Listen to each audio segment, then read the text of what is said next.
ओम नमो भगवते वासुदेवाय।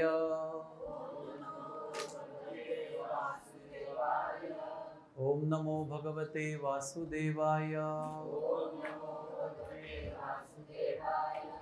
ओम नमो भगवते वासुदेवाय।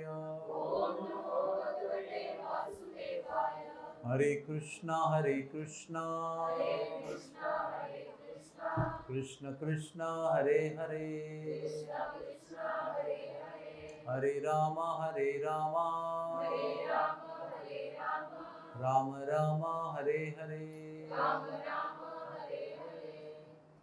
एक कथा मुझे आपको बतानी थी, ये सच्ची घटना है एकादशी के विषय में, क्योंकि यहाँ पर पूरा महात्मा एकादशी का ही है ना, आषाढ़ एकादशी, कार्तिक एकादशी। तो एक संत थे, उनका नाम है पहाड़ी बाबा, भारत में बहुत मशहूर है। और एक ने ऐसे तीन है, प्रथम पहाड़ी बाबा, द्वितीय पहाड़ी बाबा और तृतीय पहाड़ी बाबा। ये तीनों बहुत महान हिमालय के संत हैं। और एक उसमें से वृंदावन में भी आते थे और यात्रा भी करते थे बहुत सारे। तो एक दिन वो ट्रेन में बैठे हुए थे, तो उनके बाजू में भी एक गृहस्थ भक्त बैठा था। और वाराणसी में उसका दूसरा दोस्त जो है वो ज्वाइन हो गया उसका। तो बनारस के लोग जो होते हैं ना, वो पान खाने में बहुत एक्सपर्ट होते हैं। आपको पता है ना, बनारसी पान बहुत बचपन में हमने खाया। तम्बाकू वाला नहीं, ऐसे ही, लेकिन बहुत अलग टेस्टी होता है वो। एक होता है पूना मसाला, वो अलग होता है। एक होता है बनारसी, बहुत टेस्टी होता है। लेकिन बनारस के लोग पान खाने में मशहूर है। जैसे ही वो आया, उसका दोस्त ट्रेन में ज्वाइन किया, तो उसने उसको पान ऑफर किया, पान का डब्बा खोल दिया। तो उसने कहा कि मैंने अभी पान खाना छोड़ दिया है, क्योंकि आज एकादशी है, एकादशी में पान नहीं खाते। वैसे वैष्णव लोग पान खाते ही नहीं, लेकिन बनारसी लोग एकादशी को पान नहीं खाते, क्योंकि वो बाकी समय पान खाते रहते हैं। तो उन्होंने कहा, तुमने कब एकादशी करना शुरू कर दिया? तुमने कब एकादशी करना शुरू किया? मैं तुमको इतने साल से जानता हूँ, कभी तुमने एकादशी की बात नहीं की आज तक। तो कहते हैं कि एक ऐसी घटना मेरे जीवन में हुई है, उसकी वजह से मैंने एकादशी करना शुरू किया। अब ये कथा आप ध्यान से सुनो। हाँ, कहते मेरे घर पे एक नौकर था, काम करने वाला लड़का था। एक दिन किसी कारण उस लड़के की मृत्यु हो गई। अभी अपघात होता है, कुछ ना होता है। तो युवा अवस्था में था लड़का, उसकी मृत्यु हो गई। तो मृत्यु हो गई तो उसका फिर बॉडी लेके गए, तो कुछ काम किया उसका। 1 साल गुजर गया। 1 साल गुजरने के बाद में, ध्यान से सुनो, 1 साल गुजरने के बाद में वो लड़का जैसा गया था उसी शरीर में उसके घर में प्रकट हो गया। तो ये आदमी डर गया, पता नहीं वो तू गया था, मैं तो जला के आया तुझे, तो यहाँ कैसे आ गया?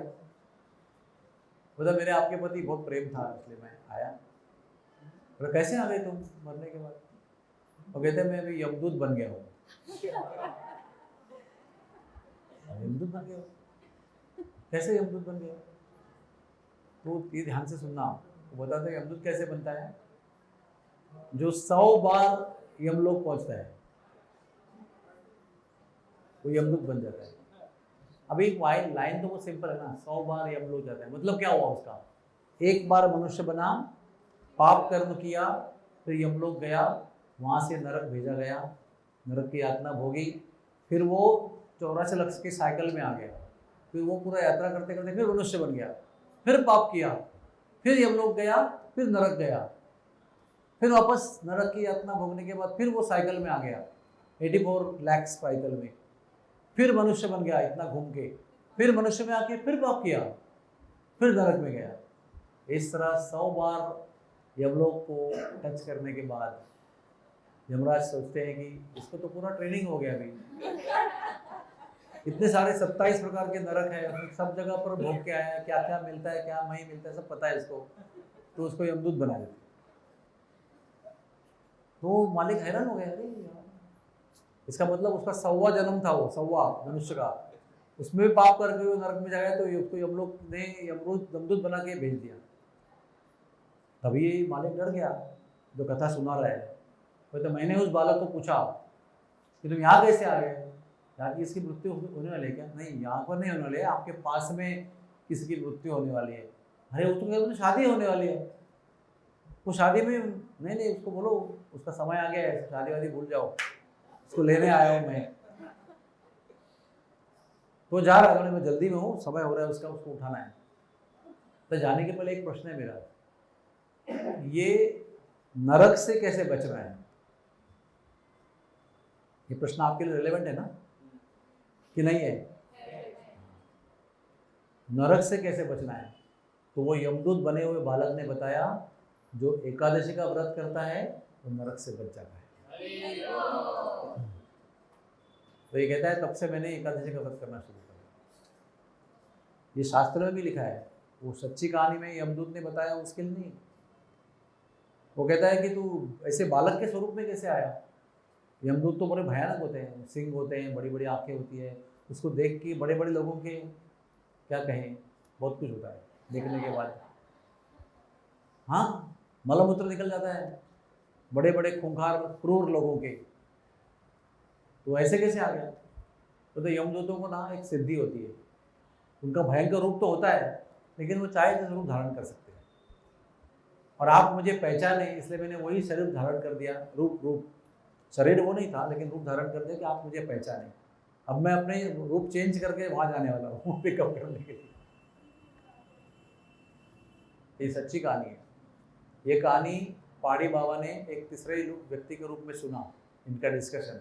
पहाड़ी बाबा सहयात्री थे, बाजू बैठे थे ना, उन्होंने सुना कहानी और आके फिर सारे अपने अनुयायियों को, भक्तों को, परिचित लोगों को, सबको बताया। और ये बात शास्त्र में भी लिखी हुई है, नरक से बचना है तो एकादशी का व्रत बहुत जरूरी है। और एकादशी का व्रत जो है वो जितने भी व्रत बताए गए हैं शास्त्र में कि भाई 16 सोमवार करेंगे तो ये होगा, 16 शुक्रवार करेंगे तो ये होगा, मंगलवार का करेंगे तो ये होगा, ऐसे 50 चीज़ें हमारे लिखी गई है।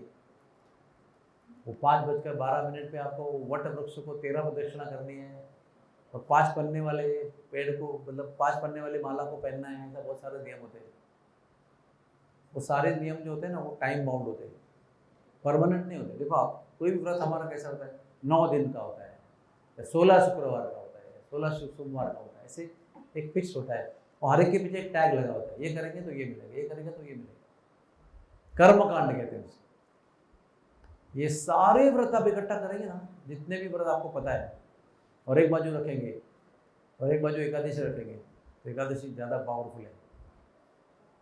जितने इन सारे व्रतों को करने में शक्ति नहीं है, उतने एकादशी व्रत में। लेकिन एकादशी व्रत परमानेंट है, वो 21 एकादशी, 12 एकादशी ऐसा नहीं। जब तक जीवन है तब तक 2 महीने, 1 महीने में 2 एकादशी करना है। और टोटल एकादशी कितनी होती है? 24 है ना, 2 × 12 24, और अधिक मास के 2, टोटल 26 एकादशी। और एक बार गोपियों ने राधा रानी को पूछा, बताया, मतलब प्रश्न पूछा कि आप इतना कृष्ण को वश में कैसे रखते हो, क्या करते हो आप? तो ब्रह्म वैवर्त पुराण और गर्गा संहिता, ये 2 ग्रंथों में इसका पूरा स्टोरी आया है डिटेल में। ब्रह्म वैवर्त पुराण में बहुत डिटेल में है। तो 26 एकादशी का नाम लेकर 26 एकादशी कैसे करनी चाहिए, इसका पूरा वर्णन राधा रानी ने स्वयं गोपियों को सुनाया है। कहते मैं एकादशी व्रत करती हूँ इसलिए कृष्ण मेरे वश में रहते हैं। तो सभी गोपियों ने भी एकादशी व्रत आरंभ किया। तो जो जो एकादशी हम पालन करते हैं, वो सभी एकादशियों का डिटेल वर्णन राधा रानी ने स्वयं गोपियों को बताया। इसलिए वैष्णवों के लिए एकादशी व्रत करना बहुत जरूरी है। और आप डरना नहीं, अगर आपको मुश्किल होता है तो आप वो एकादशी पदार्थ खा सकते हैं। जैसे कुटु के आटे की रोटी होती है, आलू की सब्जी होती है, साबूदाने की खीर होती है, ऐसे बहुत सारे अच्छे अच्छे व्यंजन खा सकते हैं। लेकिन धीरे धीरे आपको फिर ऐसा, आपके शरीर में ऐसा परिवर्तन आएगा कि आपको एकादशी में भूख लगना कम कम कम कम हो जाएगा। फिर आपको एकादशी में भूख लगेगी नहीं, थोड़ी बहुत ही लगेगी, क्योंकि आपके शरीर को अभ्यास होगा। तो अभ्यास कैसे होता है? संकल्प करने से होता है। आपको कुछ करना है तो शरीर बराबर उसके अनुसार अपने आप को मोल्ड कर लेता है। कुछ करना है आपको, समझो आपको रात को 3 बजे तक पढ़ना है, तो ऐसा समय आएगा पूरी 3 बजे नींद ही नहीं आएगी। समझो आपको सोचना है कि 3 से 5 ही सोना है और दिन भर पढ़ाई करना है, तो आपको 3 बजे 5 बजे तक नींद आएगी और पूरा 22 घंटा आप टकाटक जगे रहेंगे। ये मैं ऐसे ही नहीं बोल रहा हूँ, ये मेरा अनुभव है। मैंने फर्स्ट MBBS में ना 17 महीने कुछ पढ़ाई नहीं किया, खाली कॉलेज जाना, आना, क्लास सुनना, तो सुना जो है उसके ऊपर ही एग्ज़ाम देना, किताब कभी खोला ही नहीं। और 18 महीना प्रीलिम हो गई, उसके बाद में भी टाइम पास चल रहा है। लेकिन घूमते घूमते हॉस्टल में लाइब्रेरी में गया मैं, देखा तो पूरा मेरा क्लास, पूरे क्लास के जितने लड़के हैं इतने थप्पी लगा के पूरा पढ़ रहे हैं, दिन रात पढ़ रहे हैं। मुझे इतना टेंशन आया, मुझे कुछ पढ़ा ही नहीं। तो फिर मैंने 1 महीना 3 से 5 सोया मैं खाली, 3 AM to 5 AM, और पूरे दिन 1 महीना तक पढ़ाई किया और फर्स्ट क्लास में पास हो गया। तो मतलब डर गया था मैं कि फेल हो जाऊंगा। 1 महीना निश्चय करके 2 घंटा सोया, कुछ नहीं हुआ, धुला हो गया थोड़ा सा, लेकिन 22 घंटे में इतना झपकी भी लगा नहीं हुआ, क्योंकि शरीर महाशय, ऐसे एक बांग्ला में कहावत है। वो शरीर का जो महाशय है वो कैसा चाहे वैसा उसको मोल्ड कर सकते हैं आप। एक और कहानी है कि आंध्र प्रदेश का एक भक्त था, वैष्णव संत, आंध्र प्रदेश का, आप आंध्र से हो, तो आंध्र प्रदेश का संत था। अभी आंध्र प्रदेश में ना 12 महीने गर्मी रहती है, गर्मी, ज़्यादा गर्मी और बहुत गर्मी, यही 3 सीजन होते हैं। जैसे बॉम्बे में कैसा, पसीना, ज़्यादा पसीना और बहुत पसीना, ये 3 ही मौसम होते हैं। बाकी बीच में जो आता है वो आते जाते रहते हैं, लेकिन ये मौसम बदलता नहीं। तो आंध्र का गर्मी वाला देश का शरीर प्राप्त किया हुआ साधु धीरे धीरे सत्संग करते करते करते ऊपर चला गया, हिमालय में पहुंच गया। हिमालय में पहुंच गया तो हिमालय में पहुंचा नहीं, बद्रीनाथ पहुंचा। बद्रीनाथ में एक नदी है, उसका नाम है अलकनंदा।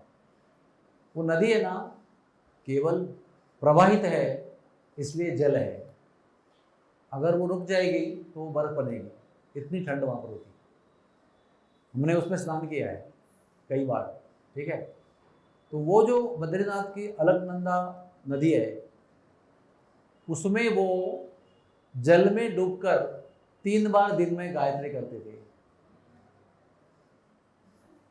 जिंदगी में हमने सबसे फास्ट गायत्री जो है ना वो अलकनंदा में की है, फास्टेस्ट स्पीड गायत्री। हाँ, और जब उसमें से बाहर निकलते हैं तो शरीर पूरी लकड़ी बन जाती है। फिर आप कौन से शरीर में टॉवल कहाँ लगा रहे हो वो समझ में नहीं आता है, इतना सेंसेशन खत्म हो जाता है। तो ये कहानी क्यों बताई कि आंध्र प्रदेश का शरीर भी संकल्प से बद्रीनाथ के अलकनंदा में दिन में 3 बार गायत्री करने लायक हो सकता है, क्योंकि आपको भगवान ने मन दिया है और आपका मन विकसित है, इसलिए आपको मनुष्य या मानव ये पदवी दी गई ना। मानव किसको कहते हैं? जिसका मन विकसित है, जिसको मन में शक्ति है। कौन सी शक्ति? संकल्प करने की शक्ति। जानवर है ना, संकल्प नहीं कर सकता है। हाथी हो या चींटी हो, वो निचली योनि का होने की वजह से, मानवेतर योनि की होने की वजह से वो संकल्प नहीं कर सकता। वो खाली इम्पल्सिव बिहेवियर कर सकता है, कुछ हुआ तो उसका रिस्पॉन्स दे सकता है। डंडा उठाया तो भाग सकता है, भूख लगेगी तो मुंह डालेगा केले के ठेले पे, फिर डंडा खाएगा तो पीछे जाएगा, फिर आगे आएगा, फिर पीछे जाएगा। लेकिन उसको संकल्प नहीं है कि इसने मुझे डंडा मारा, इसके पास कभी भी केला खाने नहीं जाऊंगा। संकल्प खाली मनुष्य कर सकता है। तो वो संकल्प शक्ति का उपयोग करके मनुष्य अपने शरीर को कैसे भी बदल सकता है, जो चाहे वो करवा सकता है। एवरेस्ट की सर्दी में भी पहुंचा सकता है आपको, संकल्प होना चाहिए। तो वो संकल्प हमें मनुष्य जीवन में, वैष्णवों को एकादशी व्रत में करना चाहिए, इसमें आलस्य नहीं करना चाहिए, क्योंकि एकादशी व्रत के परम लाभ है। एकादशी व्रत करने से डायरेक्ट भगवान विष्णु प्रसन्न हो जाते हैं, श्री कृष्ण प्रसन्न हो जाते हैं और आप पर कृपा करते हैं। लेकिन वो 24 आवर्स का व्रत होता है। दशमी के दिन शुरू करेंगे तो द्वादशी के दिन छोड़ेंगे, बीच में आपको पूरा 24 आवर्स व्रत करना है। बाकी शिवरात्रि का व्रत शाम को छोड़ने पड़ते हैं, गणपति का व्रत शाम को चंद्र को देख के छोड़ते हैं, और पार्वती का व्रत भी शाम को छोड़ते हैं, और कुछ कुछ व्रत दोपहर तक ही होते हैं। लेकिन एकादशी व्रत कोई भी नाम का व्रत हो, मतलब 3 एकादशी महान बताई गई है, एक आषाढ़ी एकादशी, एक कार्तिक एकादशी और एक पांडवा निर्जला एकादशी। ये 3 एकादशी को सब महान होते हुए भी सबसे अधिक मान्यता है, और वो 3 व्रत करने से भी आपको उसका लाभ होता है। और भी एक बात बताता हूँ जो आपको फॉलो नहीं करना है, खाली सुनना है। यस और नो? 26 एकादशी का नाम पढ़ेंगे ना, केवल नाम खाली पढ़ेंगे सर मुँह से, तो 26 एकादशी करने का लाभ मिलता है। लेकिन आपको करना है, खाली नाम नहीं पढ़ना है। एकादशी का महिमा में लिखा है, मंत्र है पूरा, 26 नाम है उसके अंदर, आगे लिखा है ये नाम जपने से भी 26 एकादशी करने का लाभ होता है। तो ये बात गुप्त रखना, ठीक है ना, क्योंकि हमारे अंदर भी बहुत चालू लोग होते हैं, बोलो ठीक है अभी तो मुझे पंढरपुर में बैठ के कथा में बताया, फिर क्या है, प्रॉब्लम ही नहीं कुछ, ठीक है। तुकाराम महाराज क्या कहते हैं, एकादशी में जो अन्न ग्रहण करता है वो श्वान विष्ठा समान होता है, यानी कुत्ते के मल के समान होता है। और एकादशी में जो अन्न ग्रहण करता है वो सीधे यमदूत के हवाले हो जाता है, और उसको जन्म कौन सा मिलता है, सुनना है आपको, मनुष्य होकर अगर एकादशी व्रत नहीं करता है तो उसको सुअर का जन्म प्राप्त होता है। हरे कृष्णा। एकादशी के दिन जो जुगाड़ खेलता है, यानी जुआ खेलता है, खुंटी हानि गुदास्तानी, यमदूत उसके एनस में किला ठोकते हैं। ये तुकाराम महाराज का कहना है। इतना एकादशी का महत्व है। और कल ही हमने सोचा कि कल के दिन ही बकरा ईद थी। आप सोचो, सोच के हैरान हो गया, कैसे कई बार होता है हमारी बड़ी एकादशी और ईद कोई ना कोई दिन इनका आ जाता है, इसमें दिन बकरा गाय सब काट के खाते हैं। कहाँ पहुँचते होंगे ये लोग, सोचो। इसलिए हिंदू धर्म में जन्म प्राप्त करना भी बड़े भाग्य की बात है। ये हम हिंदू इसलिए गर्व नहीं हमको उसका, शास्त्र पढ़ेंगे तो पता चलेगा। जन्म जन्मांतर में पाप करते हैं वैसे जन्म प्राप्त करते हैं। जन्म से ही कोई नियम नहीं है, खाने पीने का नियम नहीं, रहने का नियम नहीं, शादी का नियम नहीं, कुछ भी नहीं। कुत्ता बिल्ली जैसा रहो और जिंदगी बिताओ। ये यमदूत खड़े ही हैं आपका स्वागत करने के लिए, आपको चक्र में घुमाने के लिए रेडी है। लेकिन जो हिंदू धर्म में जन्म लेकर भी उनकी तरह जीता है, उनका क्या कहना, उनके बारे में क्या कहें। जो ब्राह्मण होकर भी शराब पीते हैं, मांसाहार करते हैं, जुआ खेलते हैं, नशा करते हैं, व्यभिचार करते हैं, हाँ, वो कितना दुर्भाग्य जीवन है। और हम लोगों को सत्संग प्राप्त हुआ है, संतों का संग। मानव जन्म बहुत दुर्लभ है, उसके अंदर भी दुर्लभ एक वस्तु है, वो कौन सी है, संतों का संग। क्योंकि मानव तो बहुत सारे हैं, संतों का संग कितने लोग कर रहे हैं, या कितने लोग को प्राप्त है, पहले बताओ। प्राप्त होगा तो आपको समझेगा ये अच्छा है, ये करना चाहिए। लेकिन प्राप्ति नहीं हुआ तो वो लक बाय चांस फिर क्या करेंगे। इसलिए जिन लोगों को, हमने तो कोई तपस्या नहीं किया, मैं बता रहा हूँ आपको ओपनली, कोई तप नहीं किया हमने, गुरु पाने के लिए, भक्ति पाने के लिए, मंदिर पाने के लिए कोई तप नहीं किया। तो कृपा है हमारे ऊपर, ऐसे ही रेडीमेड लॉलीपॉप है हमारे लिए। लेकिन तो रेडीमेड लॉलीपॉप मिलने के बाद में हम क्या करते हैं वो इम्पोर्टेंट है, और वो समझना हमको जरूरी है। कितने लोग सत्संग प्राप्त होने के बाद भी उसको छोड़ के जो मर्जी है वो करते रहते हैं। भगवान किसी भी व्यक्ति को सत्संग दिलाने में कंजूसी नहीं करते।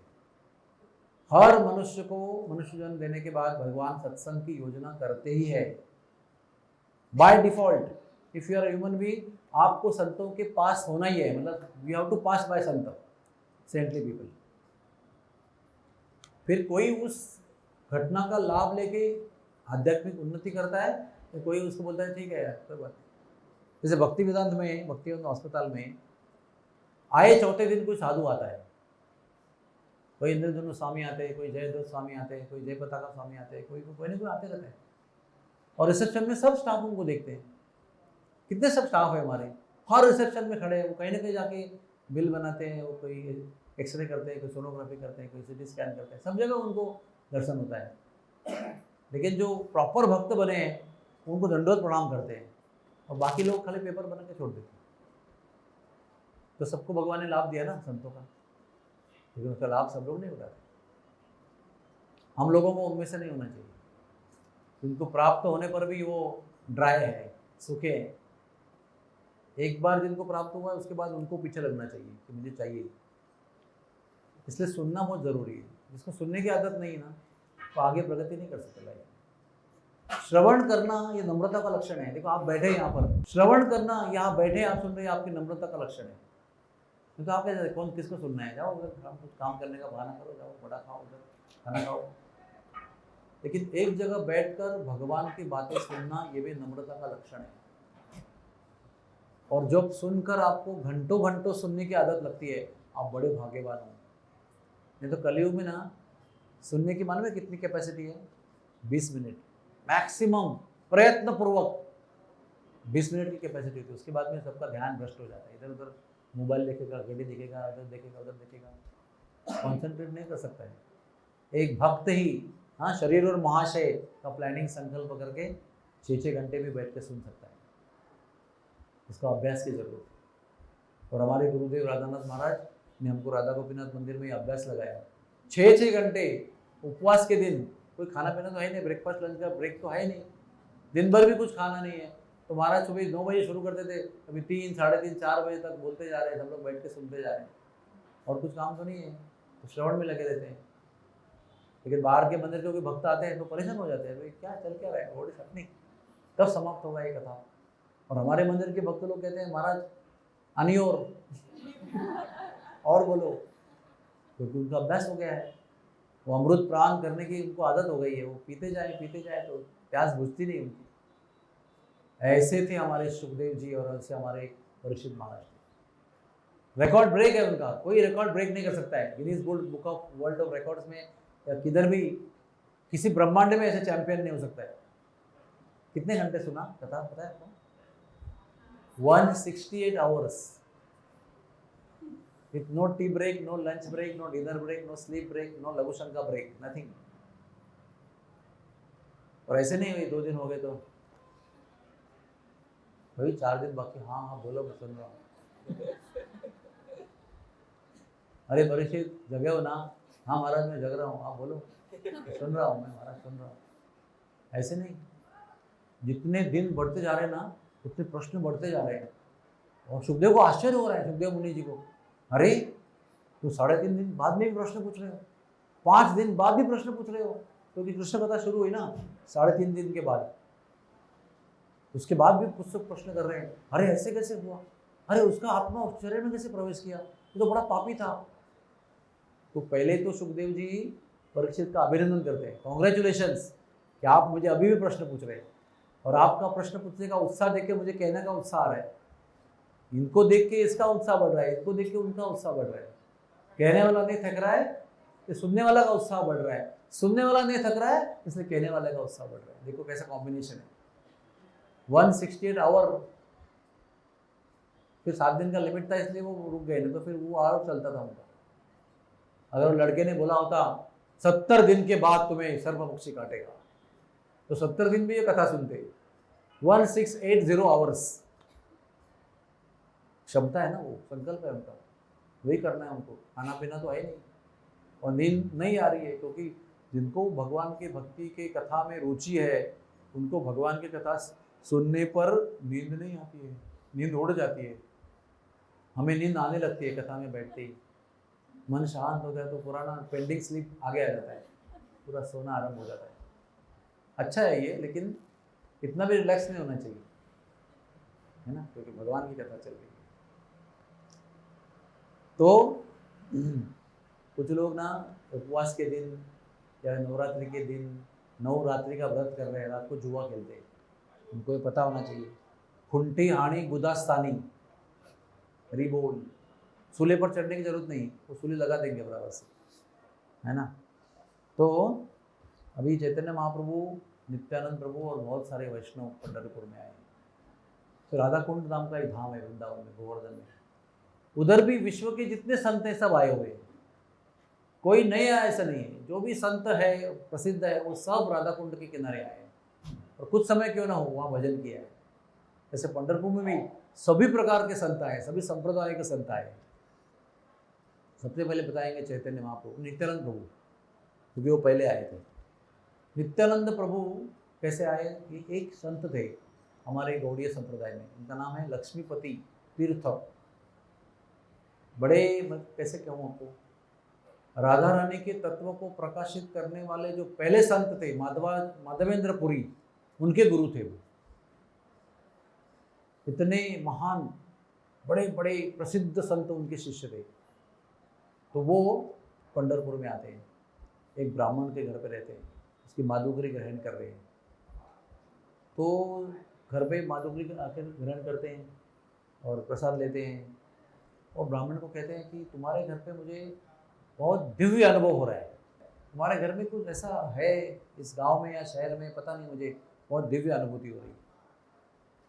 और उन्हें ये कहते कहते ग्लानि आ जाती है, भाव विभोरों पर मूर्छा आती है। तो मूर्छा में उनको नींद लगती है, तो नींद में उनको बलराम आते हैं, स्वप्न में दर्शन देते हैं। बहुत सुंदर उनका स्वरूप, हाँ, चैत्र के मेघ की तरह चमकदार सफ़ेद, बड़ी बड़ी आंखें, बलवान शरीर, मजबूत दंड, छाती, सीना बहुत चौड़ा और बलवान, अति बलशाली, बहुत पर सुंदर। बलराम जी का दर्शन हुआ तो स्वप्न में दर्शन किया, उनका चरणों को स्पर्श किया और कहा कि कल तुम्हारे पास एक अवधूत ब्राह्मण आएगा। बटू मतलब बटू नहीं, ब्राह्मण आएगा अवधूत, उसको दीक्षा देना, शिष्य बना देना उसको। और ये मंत्र बताता हूँ कान में आपके, वो उसको देना दीक्षा में। और बलराम जी ने उनके कान में वो मंत्र दिया जो उनको देना है अगले दिन एक अवधूत ब्राह्मण को। और फिर सुबह वो उनको जब नींद खुलती है तो वही मंत्र उनके कान में गूंज रहा है जो उनको देना है। और सवेरे वो अपना आह्निक जैसे ही समाप्त करते हैं, आह्निक मतलब स्नान संध्या आदि जो कर्म होते हैं ना, हम लोग स्नान करते हैं, संध्या करते हैं, पूजन करते हैं, अपना साधना करते हैं, वो समाप्त होते ही उनके दरवाजे पे भले सुबह पर एक सुंदर बालक आया, नीली धोती पहनकर, बहुत ही सुंदर। और बालों का जो सब विद्यार्थी कैसे बनाते हैं ना, मुचड़ा बनाते हैं ना, ऐसे बनाया हुआ, कमल जैसी आंखें, सुंदर शरीर, तेजस्वी। वो देख के ही लक्ष्मीपति शरीर में कंप होने लगा।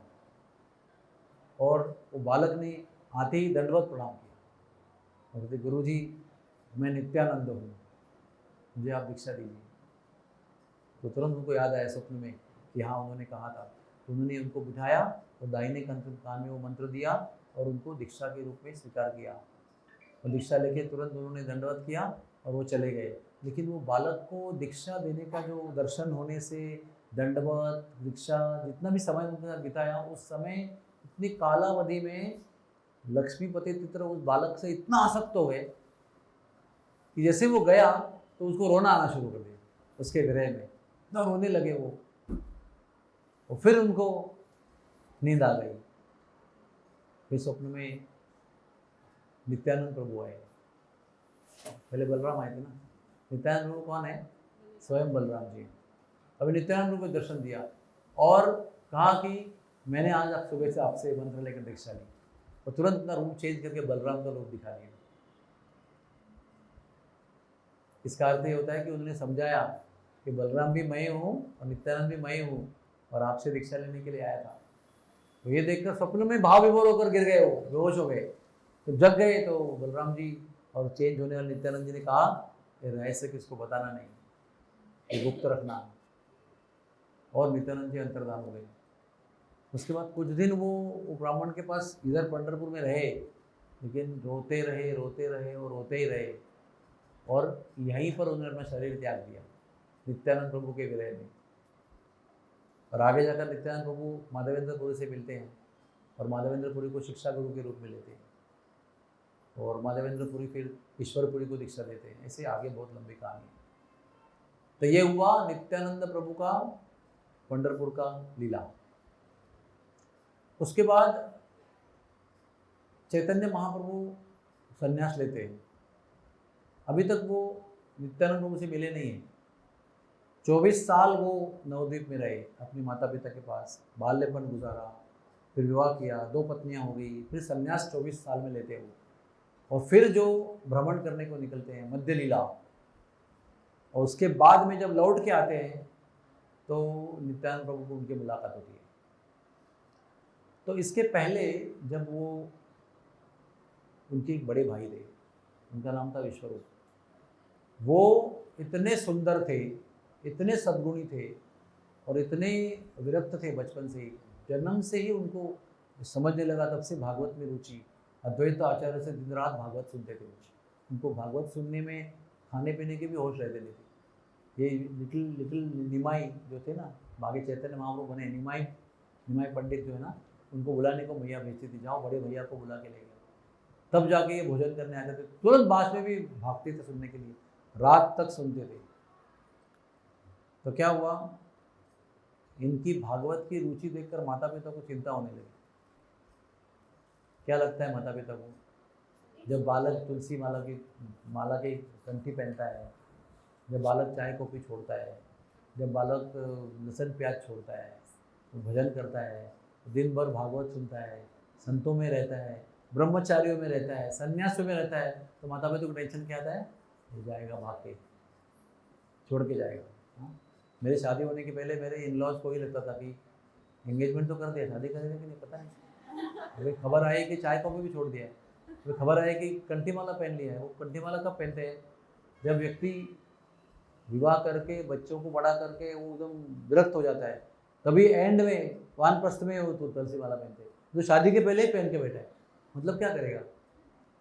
तो वैसे ही सच्ची माता को बहुत चिंता हुई, ये मेरा बालक जो है निश्चित रूप से संन्यास लेके भाग जाएगा, उसका विवाह करना चाहिए। तो उन्होंने विवाह की बात चालू कर दी, लड़की दिखना वगैरह। जैसे ही विश्वरूप के कान पे ये बात आई कि मेरे माता पिता मेरे लिए कन्या ढूंढ रहे हैं, उसी दिन जो उन्होंने घर छोड़ा, पता ही नहीं चला कब गए, कब पता चला और कब छोड़ के गए। एक क्षण भी रुके नहीं वो, बहुत बाल्यावस्था में गए, मेरे ख्याल से 8 साल की आयु में गए, और जाते ही तुरंत इतनी छोटी आयु में संन्यास ले लिया उन्होंने। उनका नाम पड़ा शंकरारण्य स्वामी, शंकरारण्य। और संन्यास लेकर कहते 20 साल तक भारत भर भ्रमण किया उन्होंने, और फिर वो पंढरपुर आए। अभी इसके आगे का था मैं बाद में बताता हूँ। तो फिर चैतन्य महाप्रभु अपने भैया की खोज में वो बहाना करके निकले कि मेरा भैया कहाँ गया, तो ढूंढना है। तो पूरा 6 साल जो है ना मध्य लीला का, 24 साल के बाद की 6 साल की लीला जो है, उसमें महाप्रभु दक्षिण भारत में पूरा चक्र लगाया उन्होंने, पूरा रूट है उनका पूरा। उसमें तिरुपति, मदुरई, श्रीरंगम, रामेश्वर, कन्याकुमारी, फिर ऊपर जाकर नासिक और कोल्हापुर, तो पूरा करके उन्होंने, फिर पूरा जो चक्र है ना महाप्रभु चैतन्य का, वो एंड हो गया पंढरपुर में, जैसे कि ऑलमोस्ट लास्ट स्टॉप है उनका। तो वो आए पंढरपुर में, तो एक ब्राह्मण के घर में रुके, वहाँ पे भोजन किया, आराम किया। तो ब्राह्मण ने बताया कि रंगपुरी जी महाराज पंढरपुर में आए हुए हैं। जैसे हम लोग जब आते हैं ना, तो हमारे फ्रेंड लोगों को बताते हैं ये महाराज जी भी आए हैं, वो महाराज जी आए हैं। अगर कोई फिल्मी चाहिता आ गया तो उसको लोग क्या बताएंगे, अभी मिथुन चक्रवर्ती आया है, अभी वो शाहरुख खान आया हुआ है, अभी वो आया हुआ है। जैसे आपकी रुचि है ना, वैसे खबरें आपको मिलती जाएगी। अगर आप पॉलिटिशियन होंगे तो आपको पॉलिटिक्स की खबर, ये नेता आया हुआ है, वो नेता आया है, वो मंत्री संतरी आया हुआ है, आपको पता। अगर आप भक्ति मार्ग में हो तो आपको यही खबर मिलेगी कौन से महाराज आए हुए हैं। तो ये तो भक्त है सब लोग, महाप्रभु चैतन्य भी भक्त के रूप में, ब्राह्मण भी भक्त है। तो उनको ब्राह्मण आते ही बताता है कि गांव में अभी पंढरपुर में रंगपुरी जी महाराज आए हैं।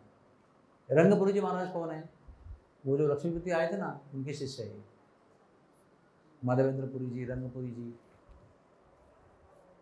तो महाप्रभु जी तुरंत भोजन करके हाथ धो के तुरंत भागते हैं उस घर में और साक्षात दंडवत प्रणाम करते हैं रंगपुरी जी को।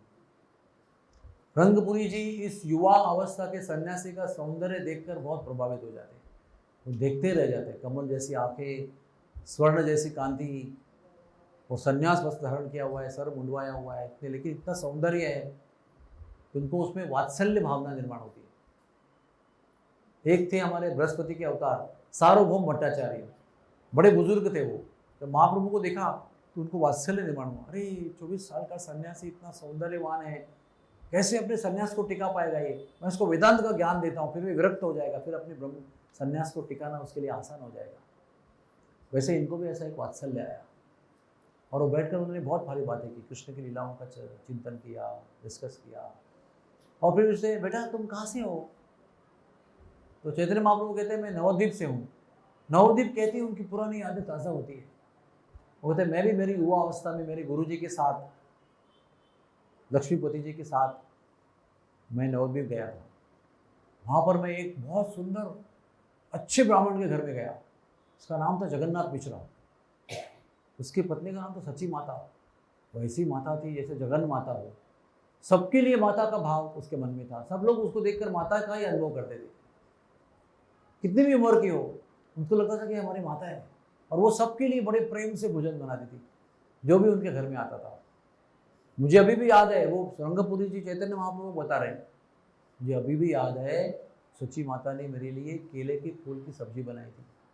वो केले के फूल की सब्जी बांग्ला में बहुत प्रसिद्ध है, हमारे साउथ में भी बहुत प्रसिद्ध है, बांग्ला में भी बहुत प्रसिद्ध है केले के फूल की सब्जी। महाप्रभु चैतन्य को बड़ी पसंद थी वो। तो सच्ची माता ने जो बनाई थी, कहते उसका स्वाद मेरे आज पर मेरी जीवा पर है, इतना दिव्य स्वाद था उसके अंदर। और ये सब वर्णन किया, उसके हाथ में कितनी जादू थी, प्रसाद में कितना स्वाद था, घर में कितनी भक्ति थी, जगन्नाथ मिश्रा कितने बड़े भक्त थे, ये सब वर्णन किया। कहते हैं वास्तव है आपको एक रहस्य की बात बताता हूँ उनके घर के बारे में। उनके घर में एक और बेटा था, उसका नाम था विश्वरूप। वो बहुत सुंदर था, बहुत भागवत में रुचि थी उसको, लेकिन माता पिता ने जैसे ही विवाह का योजना शुरू किया तो वो भाग गया। उसने शंकरारण्य नाम से संन्यास ग्रहण किया और फिर वो पूरी तरह 20 साल घूमते घूमते 21वें साल पंढरपुर आया और यहाँ पर उसने समाधि ग्रहण की। तो महाप्रभु कहते हैं वो मेरे ही माता पिता हैं, जगन्नाथ मिश्रा और सची माता, और ये विश्वरूप जो आप कह रहे हैं मेरे ही भाई है। और रंगपुरी के माध्यम से उनको पता चला कि उनका नाम शंकरारण्य गोस्वामी हुआ था और वो पूरे भारत भर घूम के 33 साल करके जगन्नाथ पंढरपुर में आके उन्होंने यहीं समाधि ले लिया। तो महाप्रभु जी चरणों में गिरते, उनके बहुत आंसू बहाते हैं। बाह्य दृष्टि से उनकी योजना थी कि भाई को ढूंढे, आंतरिक उद्देश्य था उस बहाने सभी लोगों को हरिनाम संकीर्तन बांटे, वितरण करे सब लोगों को, हरिनाम में सबको प्रेम भक्ति से पागल बना दे। दोनों उद्देश्य सफल किए। फिर वो गए, उन्होंने महाप्रभु चैतन्य ने उनका समाधि स्थल ढूंढ के निकाला, वहाँ पर उनके चरणों की पादुकाओं को स्थापन किया, वहाँ पूजन किया। लेकिन दुर्भाग्य से आज वो स्थान लुप्त है, किसी को पता नहीं किधर है, लेकिन रिसर्च करने से मिलेगा एक ना एक दिन। तो पंढरपुर का वैशिष्ट्य है क्योंकि वहाँ पर विश्वरूप के चरणों का पादुका का स्थान है पंढरपुर में।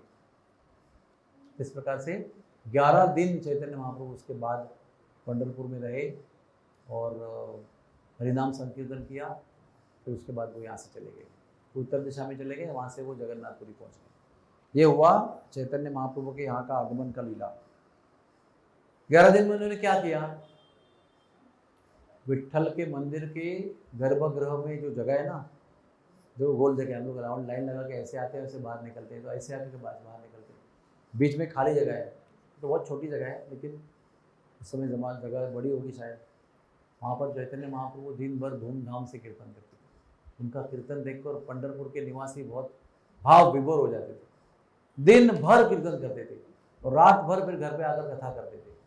ऐसे उन्होंने 11 दिन बिताए और पंढरपुर वासियों को कृष्ण प्रेम देकर चले गए। जब आए तो ऐसे कहा कि सबसे पहले उन्होंने चंद्रभागा में स्नान किया। चंद्रभागा में स्नान करने वाली ये स्वर्णमयी सन्यासी को देखकर सभी औरतें पुरुष सब प्रभावित हो गए। तो स्नान करके चंद्रभागा का गुणगान करते हुए, नृत्य करते हुए वो विट्ठल जी के मंदिर गए और वहाँ पर उन्होंने धूमधाम से कीर्तन किया और आगे भी 11 दिन तक करते रहे। उसके बाद पे यहाँ पर वल्लभाचार्य जी आए। वल्लभाचार्य जी पुष्टि मार्ग के आचार्य हैं। तो वल्लभाचार्य जब आए यहाँ पर, तो यहाँ पर आते ही हमारा जो इस्कॉन का मंदिर है ना, चंद्रभागा के उस तरफ है ना, वो जिस तरफ है उसके बाजू में वल्लभाचार्य जी का आश्रम है। तो तभी आश्रम नहीं था, बाद में बना। लेकिन वहाँ पर यानी चंद्रभागा के उस तरफ उन्होंने, उनको आते ही ऐसा ध्यान लगा कि 3 दिन ध्यान में ही रहे। उनके साथ बहुत शिष्य मंडली थी और वो सब लोग सोचते हैं कि कभी नदी पार करेंगे, कभी विठल का दर्शन करेंगे। सबको होता ना उत्सुकता, पंढरपुर में आए 3 दिन हो गए, अभी तक नदी भी पार, स्नान भी नहीं किया, पार भी नहीं। महाराज जी हमारे ध्यान में बैठे हुए। 3 दिन के बाद थोड़ा ध्यान खुला तो उन्होंने पूछा, महाराज जी कब जाना है, चंद्रभागा पार करके विठल जी को दर्शन करने कब जाना है? तो वल्लभाचार्य ने कहा, जाओ जाओ नाव की व्यवस्था करो, अब जाते हैं हम लोग। तो ये नाव की व्यवस्था करने के लिए नदी के पास गए ही नहीं, तब तक उन्होंने देखा एक बहुत लंबा चौड़ा व्यक्ति हाथ में डंड लेकर पानी से ऊपर के चल के आ रहा है। इस किनारे में पानी के ऊपर चल के आ रहा है डंड लेकर हाथ में। तो ये भागे महाराज को, महाराज महाराज ऐसा कोई व्यक्ति आ रहा है। तो वल्लभाचार्य समझ गए, वो भाग के किनारे में आए। देखा तो स्वयं विठल जो है वो वल्लभाचार्य को मिलने के लिए नदी के ऊपर से चल के आ रहे हैं। दंडवत प्रणाम किया, नदी किनारे उनका मिलन हुआ, बार बार दंडवत किया, शिष्यों को बताया कि स्वयं भगवान विठल है, सब दंडवत किया उन्होंने।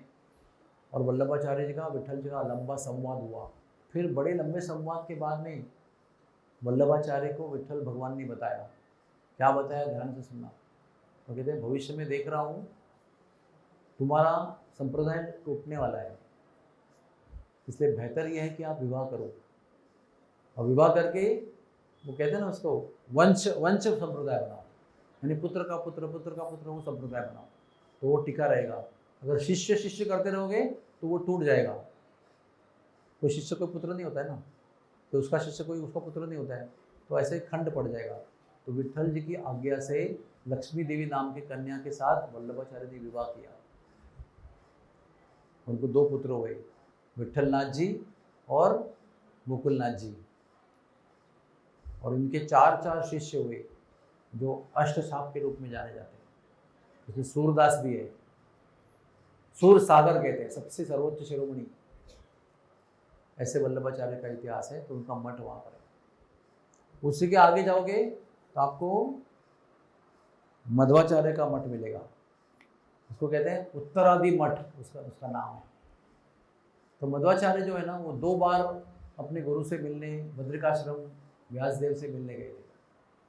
अभी हम जाते ना बद्रीनाथ में, तो वो व्यासदेव की गुफा है, वहाँ पर वो नीचे उतर के आए थे लिखान करने के लिए। तो उनका निवास स्थान नहीं है, वो उनका ऑफिस है, वहाँ सेवा करने आए थे वो। उनका निवास स्थान कहाँ है? बद्रिकाश्रम। वो कहाँ है? जहाँ मनुष्य नहीं पहुँच सकता है, मनुष्य वहाँ नहीं पहुँच सकता है। व्यासदेव जी वहाँ रहते हैं और वहाँ तप करते हैं। लेकिन मध्वाचार्य हनुमान जी के अवतार थे। 2 शिष्यों को लेकर वहाँ चले गए, लेकिन 2 शिष्यों को बोला आप पीछे रहो, और वही रह गए बद्रीनाथ में, और आगे जाकर गुरु से मिल के आए। दूसरी बार जब वो गए तो रास्ते में पंढरपुर में रुके। तो उस समय उनके शिष्य थे पद्मनाभ तीर्थ, उन्होंने उत्तरादि मठ की स्थापना की थी। उनकी बहुत इच्छा थी कि आप यहाँ रहो, हमारा आश्रम है, यहाँ पर आप रहो। तो उत्तरादि मठ में यहाँ पर हमारे राधा पंडरीनाथ मंदिर के बाजू वाले उत्तरादि मठ में मध्वाचार्य ने 4 महीने चतुर्मास्य में निवास किया और हर रोज विठल का दर्शन किया। फिर उसके बाद में उनके बहुत सारे शिष्य यहाँ पर आए, महान शिष्य, नरहरि आचार्य, नरहरि तीर्थ, वेदनिधि तीर्थ, सत्य ध्यान निधि तीर्थ, ऐसे अनेक सन्यासी उनके आकर उन्होंने यहाँ पर, आज भी उडुपी का मठ यहाँ पर उपस्थित है। इसके बाद में एक वल्लभाचार्य के बारे में बताना भूल गया मैं, कि वल्लभाचार्य ने उसी जगह बैठकर 7 दिन भागवत कथा भी की। जहाँ जहाँ उन्होंने बैठकर भागवत कथा की, उस जगह को नाम पड़ा बैठक, महाप्रभु जी की बैठक, क्योंकि वल्लभाचार्य को भी महाप्रभु कहते हैं। तो महाप्रभु जी का बैठक का जनरल भारत में अर्थ है कि वल्लभाचार्य जी की बैठक, जिन्होंने वहाँ पर भागवत सप्ताह किया है। ऐसे भारतवर्ष में वल्लभाचार्य के 84 बैठक है, 84th। एक नंदगांव के पावन सरोवर के बाजू में भी है।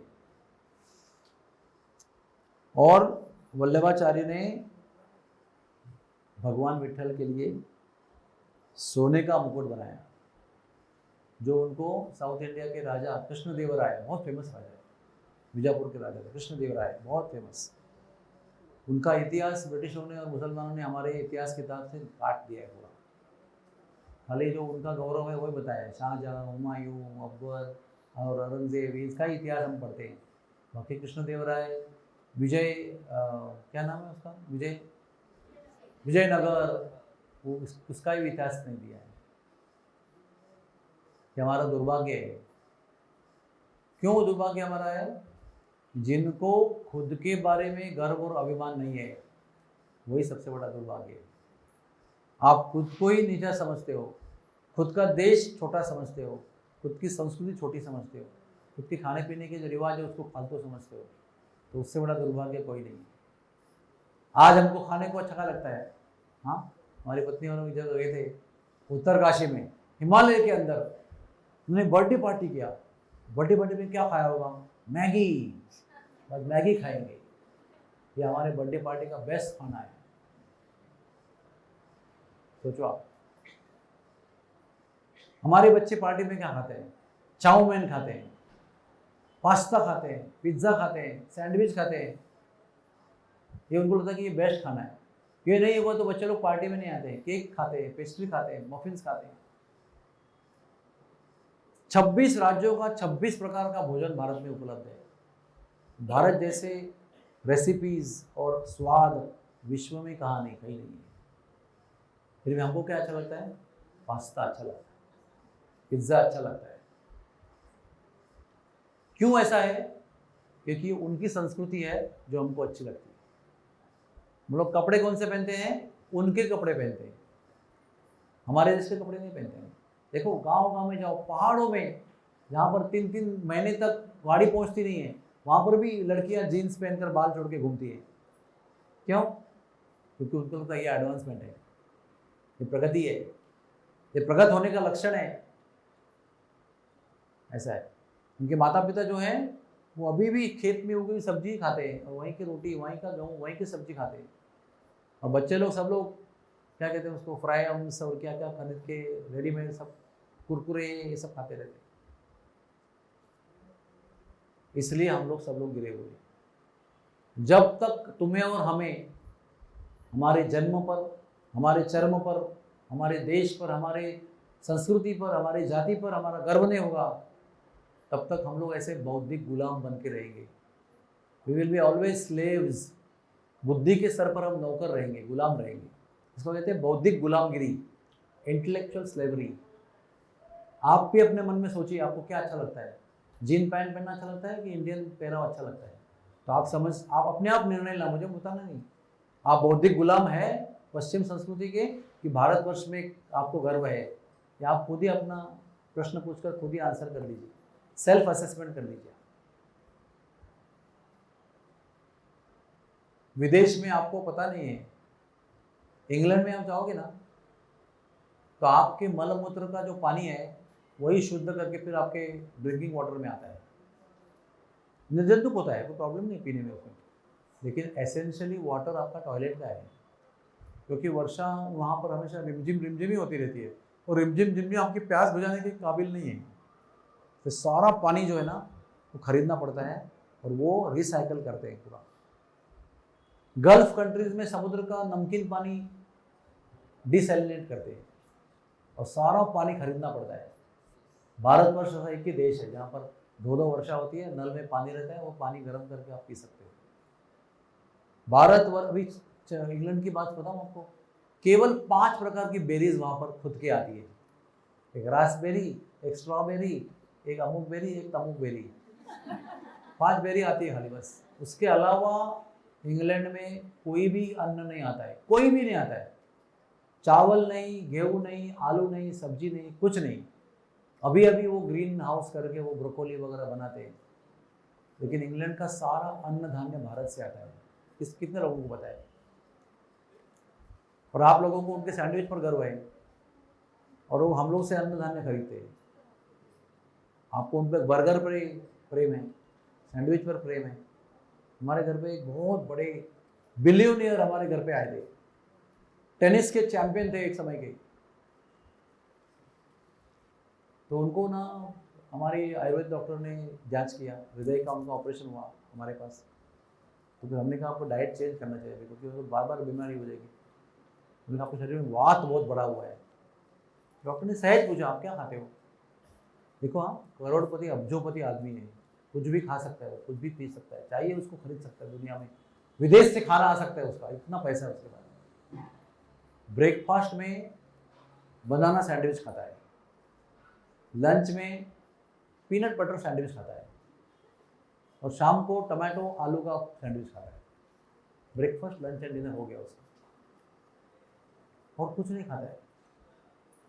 तो डॉक्टर ने बताया आप ब्रेड खाओगे तो वात बढ़ेगा आपका, आपको रोटी खाना पड़ेगा। रोटी क्या होती है? समझा उसको रोटी क्या होती है? बोले मेरी बीवी नहीं बना सकती उसको।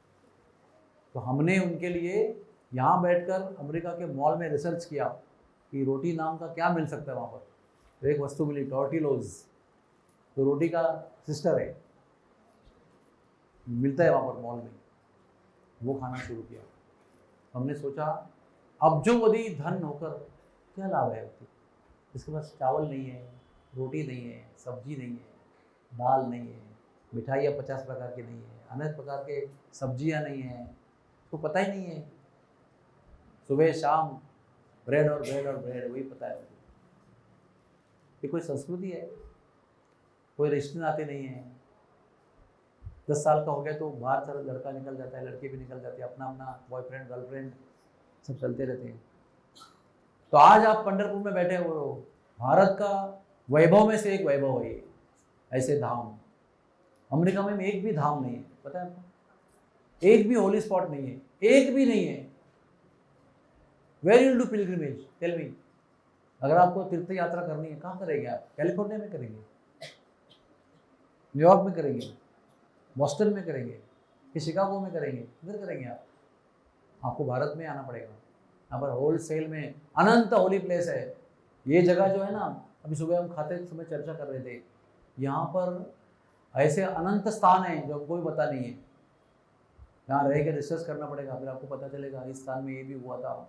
तो सूर्यनारायण का मंदिर है, तो संध्यावली का मंदिर है, विष्णुपदी का मंदिर है, उधर पुष्पामती नदी का संगम है वहाँ पर। वे आगे जाकर वेन्ना को मिलती है, कृष्णा को मिलती है। कितने सारे स्थान हैं यहाँ पर, एक है वो, खाली पंढरपुर की बात कर रहे हैं। आप ब्रज में आ जाओ, ब्रज में आ जाओ। रूप गोस्वामी स्वयं लिखते हैं 6.6 billion holy places are there. कितने हो गए बिलियन? मतलब 660 मिलियन, मतलब 6600 लक्ष, यानी 66 कोटि स्थान है जहां भगवान ने लीला किया है। इतनी लीलाएं किए हुए स्थान एक ब्रज में उपस्थित है, एक ब्रज में उपस्थित है। आप सोचो, हम देख पाएंगे क्या? वो पता ही नहीं है। कई जगह पर स्थान नष्ट होकर बिल्डिंगें बनी हुई है, जितने जितने प्रकट है उतने आप जानते हो, और वो भी अनंत है। मुझे बोलते प्रभु जी आपको इतना सब कैसा मालूम है? मैं बोलता हूँ इतना सब नहीं, वो एक कणु मात्र है जो मुझे पता है। एक्चुअल वास्तव में कितने हैं तो अभी रिसर्च करना बाकी है। और आपको लगता है मुझे जितना पता है वो तो बहुत ज़्यादा पता है, लेकिन मुझे पता है कि जितना मुझे पता है वो बहुत कम, छोटा सा है परसेंटेज वाइज।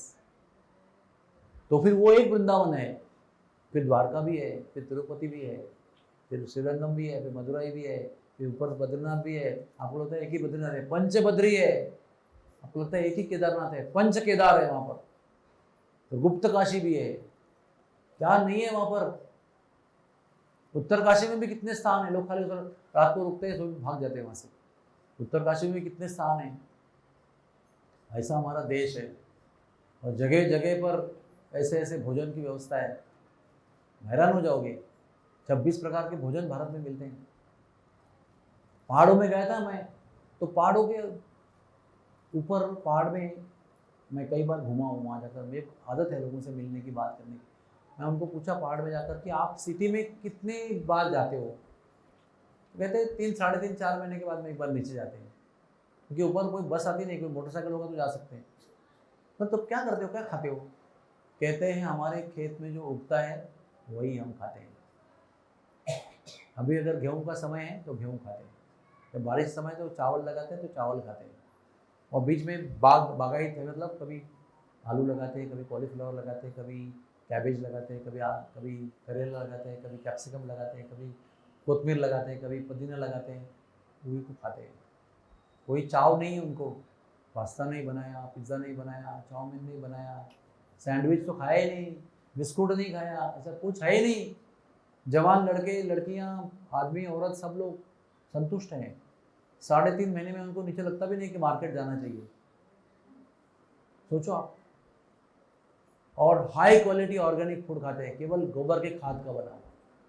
तो यहाँ पर चौगुना दाम देते हैं उसके लिए, हम ऑर्गेनिक फूड के लिए, वो भी नकली और चीटिंग होता है उसके लिए। और वो केवल ऑर्गेनिक फूड खाते हैं, ऐसे शुद्ध हवा में रहते हैं, पवित्र हवा में। वहाँ पर एक बद्री नस्ल की गाय होती है, बद्री नस्ल, एक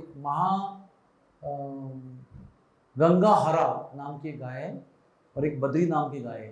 वो पहाड़ की छोटी सी गाय है, वो दिन में केवल 1 लीटर दूध देती है, लेकिन आम गाय से 20 गुना अधिक पावर उसके अंदर है। और उसके घी में आम घी से 100 गुना अधिक पावर है।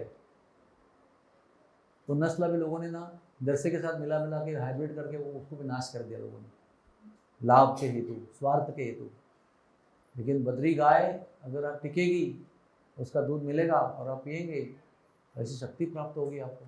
केवल वो छोड़ भी देंगे ना उसको, तो भी पहाड़ में जड़ी बूटी चरती है वो। सोचो आप, कितना ऐश्वर्य है। लेकिन लोग क्या सोचते हैं, देहरादून जाना चाहिए, मुंबई जाना चाहिए, वहाँ नौकरी करनी चाहिए, वहाँ पैकेट का फूड खाना चाहिए, वहाँ पर मॉल से readymade food, bottle food, stand food खाना चाहिए। वो एडवांसमेंट है। अमेरिका में सब टैंड फूड मिलता है, पके हुए चने, पके हुए मूंग दाल, पके हुए सब रेडीमेड मिलता है। पानी फेंक दो, उसको उबालो, खाओ, फिर कहाँ से भी टेस्ट करो, सब जगह फंगस मिलेगा आपको बॉडी में, फंगस ही ग्रोथ होगा। किधर से भी करो, स्वैब ले लो। और हम सोचते हैं हमारी एडवांसमेंट है। लेकिन मेरे घर पे एक सन्यासी आए थे, उनका नाम था हिज होलीनेस देवामृत स्वामी, भोजन के लिए आए थे। तो मेरी पत्नी ने वो 5-6 आइटम बनाए थे बड़े प्रेम से। और उन्होंने पहले क्या ना, उनको फ्रैंकी खाने की आदत है। हम लोग ऐसे अच्छे तरह रोटी का टुकड़ा निकालते हैं, एक सब्जी का हिस्सा लेते हैं और खाते हैं, दूसरा खाते हैं। वो लोग क्या करते हैं, एक रोटी लेते हैं, सब्जी डालते हैं, उसका रोल बनाते हैं और रोल खाते रहते हैं। ऐसे वो खा रहे थे। मुझे पूछते हैं, ये आपकी पत्नी ने बनाया? हाँ महाराज। तो वो खाना हो गया, दूसरा फिर चावल खाना शुरू किया, जो वो खाया, ये भी आपकी पत्नी ने बनाया? बोला हाँ ये भी पत्नी ने। फिर कुछ पकौड़ा जैसा बनाया था, वो उठा के खाया, तो ये आपकी पत्नी ने बनाया? हाँ महाराज मेरी पत्नी ने बनाया। फिर मिठाई का टर्न आया और वो खाने लगे, तो ये स्वीट भी आपकी पत्नी ने बनाया? हाँ महाराज। मतलब ये सब में आपकी पत्नी ने बनाया? हाँ महाराज। रोज बनाती है? हाँ महाराज। तो कहते हैं कि अमेरिका में केवल मिलियनियर की पत्नी जो है वो कभी कभी शौक से खाना बनाती है घर में, बाकी सारे पति पत्नी बाहर से खाना मंगा के खाते हैं। दोनों काम करते हैं और दोनों बाहर से ऑर्डर करते हैं। उनकी एक्सपर्टीज, कौशल्य किसमें है, कहाँ पर अच्छा ऑर्डर कर सकते हैं। जैसे अभी आप बोलेंगे शादी होने किसी को लड़की देख रहे हैं, क्या क्या बनाती हो आप? डोसा बना लेती हो, समोसा बना लेती हो? हाँ। अभी क्या पूछते हैं, कहाँ से ऑर्डर करती हो? ये उसके एक्सपर्ट है। कोई खाना नहीं बनाता है, सारे नौकरी करते हैं। और खाना भी लाते हैं, वो टिन्ड खाना लाते हैं, उसको डीप फ्रिज में रखते हैं। तो खाना होगा तो उठाकर माइक्रो में रखते हैं, 3 सेकंड 7 सेकंड में गर्म करते हैं, प्लेट में डाल के खाते हैं उसको। ये भी कोई ज़िंदगी है? हमारे भारतवर्ष में ताज़ी रोटी खाते हैं, गरम गरम सब्जी, गरम गरम दाल चावल खाते हैं। हम लोग सुबह का चावल शाम को भी नहीं खाते हैं। और वो 28 दिन का बासी राइस भी गर्म करके ओवन में खाते हैं, पार्टी में भी खिलाते हैं लोगों को। और उस संस्कृति को हम लोग कितना सम्मान देते हैं, उसके जैसा बनना चाहते हैं, उनके जैसा बोलना चाहते हैं, उनके जैसा पहनना चाहते हैं, उनके जैसे खाना चाहते हैं। ये प्रगति का लक्षण नहीं है, यह अधोगति का लक्षण है। जिस देश में देसी गाय का दूध नहीं मिलता है वहाँ आपको जाना नहीं चाहिए, क्योंकि हमारा ऐश्वर्य है वो रोज देसी गाय का दूध पीना, फ्रेश। उस गाय का घी खाते हैं, उस गाय का मक्खन खाते हैं, उस गाय का छाछ पीते हैं। ये हमारा ऐश्वर्य है। हम लोग सैंडविच नहीं खाते क्योंकि हमारी संस्कृति नहीं है वो। हमारी संस्कृति, हमारी जाति, हमारा देश, हमारी भूमि कौन सा खाना आपको खिला रहा है, उसको आप खाओ और उस पर गर्व करना सीखो। विदेश को देखकर उनका गुलाम मत बनो। अरे क्या पंढरपुर में क्या है, डोसा नहीं मिलता है इधर किधर, क्या है फायदा क्या इधर आके, ऐसा हमको लगता है। हमारा जो ऐश्वर्य है वो छोड़कर आप सब ढूंढ रहे हैं जो पश्चिमी चीज़ें हैं। देखो आप रास्ते में पंढरपुर का मेला लग रहा है, भगवान पंढरपुर को मिलने आ रहे हैं सब लोग, रोड पे क्या बेच रहे हैं, जीन पैंट बेच रहे हैं, ट्रैक सूट बेच रहे हैं, क्या क्या बेच रहे हैं रास्ते में, सब पश्चिम की चीज़ें बेच रहे हैं, मोबाइल स्टैंड बेच रहे हैं एकादशी के मेले में। बोलो क्यों? लोगों को चाहिए इसलिए बेचते हैं। आप बोलो हमको गाय का शुद्ध घी का घी चाहिए, तो बोलो वो उसका ठेला लगेगा, इधर उसके दुकान लगेंगे। लोगों को पता है आपको क्या चाहिए, वही दुकान लगाते हैं। और आधे से अधिक जनता जो है आती है पंढरपुर में, लेकिन आधे जनता खरीदी में लगे रहती है, तो क्या क्या उनको चाहिए वही खरीदते रहते हैं, बीच में कभी जाके चक्कर मार के आते हैं। बाकी टाइम उनका यही है घूमने फिरने का। कारण क्या है इसका? हमारे ऐश्वर्य का हमको ज्ञान नहीं है, और ज्ञान नहीं है इसलिए आकर्षण नहीं है। और ज्ञान किसका है? उनके संस्कृति का, इसलिए उसके लिए आकर्षण है। स्कूल में ही सोचता है विदेश जाना है, अपने देश में क्या रखा है, यही उसको पढ़ाया जाता है। माँ बाप भी गर्व करते हैं, अरे मेरी लड़की यूएस में पढ़ रही है, अरे मेरा लड़का यूके में पढ़ रहा है। माँ बाप भी उसको गर्व करते हैं, उसको शाबाशी देते हैं, उसका ही गौरव करते हैं। तो बच्चा भी सोचता है कि वहाँ जाना चाहिए मुझे। जिस माँ बाप का बेटा प्रदेश में है वो बड़े कॉलर टाइप करके घूमते हैं, और पड़ोसी भी सोचते हैं कि हमारा बच्चा भी वहाँ जाना चाहिए। इससे देश आगे नहीं बढ़ेगा, संस्कृति आगे नहीं बढ़ेगी। और पूरा फ्रस्ट्रेट होने के बाद में जब वैफल्यग्रस्त हो जाएंगे, फिर शांति ढूंढने के लिए हिमालय में आएंगे। पूरा वहाँ का पूरा चूसा हुआ चौथा चौंकने के बाद में जब थक जाएंगे, तो मनस शांति ढूंढने के लिए फिर भारत में आएंगे। बोले बाबा को मिलेंगे, कोई योग सीखेंगे, कोई प्राणायाम सीखेंगे, कोई शांति नहीं मन में, इतना भोग किया फिर भी शांति नहीं। तो आज अगर आप पंढरपुर में आए हो, विठ्ठल की कृपा है आपके ऊपर, इसलिए आप लोग आए हो यहाँ पर। भारतीय संस्कृति के बारे में सीखो, रिसर्च करो, क्या क्या हमारा कल्चर है, क्या क्या भोजन भगवान को भोगन लगाते हैं, जगन्नाथ को क्या क्या भोजन लगाते हैं, कौन से टाइम पे कौन सा 56 भोग लगाते हैं, इसका रिसर्च करो, वो घर में बनाने का प्रयास करो। कितने लोगों को पता है कल रसगुल्ला डे है? क्या हमने आपको मैसेज भेजा है इसलिए? ये हमारी संस्कृति है। तो हम लोग रोज डे और अमुक डे और तमुक डे बनाते हैं। भारत में उत्सव की कमी नहीं है, भारत में ये फालतू डेज सेलिब्रेट करने की जरूरत नहीं है। मदर्स डे, अरे रोज जो भारत संस्कृति में माँ का पैर छूता है उसको मदर्स डे करने की जरूरत क्या है? जो साल भर मदर को नहीं पूछता है वो साल में एक दिन मदर को जाके मदर मदर चुम्मा लेता है, उसको गिफ्ट देता है, और फिर 365 दिन उसको भूल जाता है। उसके लिए मदर्स डे जरूरी है, इसलिए मदर्स डे बनाया। हमारे लिए संस्कृति क्या है? जितना दिन मेरी माँ मेरे पास थी, अंत तक रोज में उसके पैर 2 बार छूता था, सुबह और शाम, एवरी डे। उसके लिए मदर्स डे की जरूरत नहीं है, रोज माँ की सेवा करता है। कब सीखेंगे हम लोग mother's day, father's day? What is the need? रोज इनके पैर छूना है, रोज इनकी सेवा करनी है। उनका डे मनाने की जरूरत क्या है? उनका जन्मदिन मनाओ, उनका और कोई दिन मनाओ। फिर मदर्स डे के दिन ही खाली मदर को चुम्मा देना है और पैर छूना है, ये हमारी संस्कृति नहीं है। इसलिए विठ्ठल के धाम में आए हो, वादा करो विठ्ठल को कि आपके देश की संस्कृति को हम सीखेंगे, आपके द्वारा दिए गए कथाओं को हम सुनेंगे, और वैसे हमारा जीवन समृद्ध करेंगे। नहीं तो जीवन में क्या है, हेलो और गेलो। महाराज जी बता रहे थे ना, अलारण गेला, एंटीना वहाँ लगा था पश्चिम दिशा में, शरीर भारत में था, एंटीना वहाँ लगा था, चड्डी उनकी पहन रहे, सोच उनकी लेके चल रहे, और रहे यहाँ रहे कोसते हुए, यहाँ पर क्या है, यहाँ पर क्या है, यहाँ पर क्या है, यही कहते हुए यहाँ रह रहे। वहाँ जाने की तमन्ना लेकर फिर अगले जन्म में वही जन्म लेंगे, फिर वही 3rd क्लास जिंदगी जिएंगे सैंडविच वाली, और फिर शांति ढूंढते ढूंढते हिमालय में आएंगे, फिर भी नहीं मिलेगी। क्या करें? 4 शादी टूट गई है, कितने बच्चे कहाँ गए पता नहीं है, कोई सहारा नहीं है, कोई सपोर्ट नहीं है, कोई इमोशनल नहीं है, डिप्रेशन है, सुसाइडल टेंडेंसी है, ड्रग लेते हैं, डिवोर्स हो चुके हैं, फिर भी हमको उनको देख के बड़ा गर्व लगता है क्योंकि उनकी चमड़ी गोरी है। संस्कृति क्या है? कल्चर क्या है? बैकग्राउंड क्या है? बताओ। एक फैमिली यूनिट नहीं है उधर, एक कोई ऐसा यूनिट नहीं है जहाँ माँ बाप बेटे साथ में रहते हैं। किसी औरत को आप पूछ नहीं सकते हैं आपका पति कहाँ है, वहाँ का कल्चर है, don't ask any woman where is your husband, but is a very bad history. कितने हस्बैंड को डिवोर्स दिया है वो, बोले एक लड़के साथ में रहेगी उसके बच्चा साथ में रहेगा, पूछना नहीं है किसका बच्चा है, और पति कहाँ है ये भी पूछना नहीं है। मुझे वहाँ पर बताया गया, don't ask what is your husband doing, where is he, क्योंकि ऐसा भयंकर स्थिति है वहाँ पर।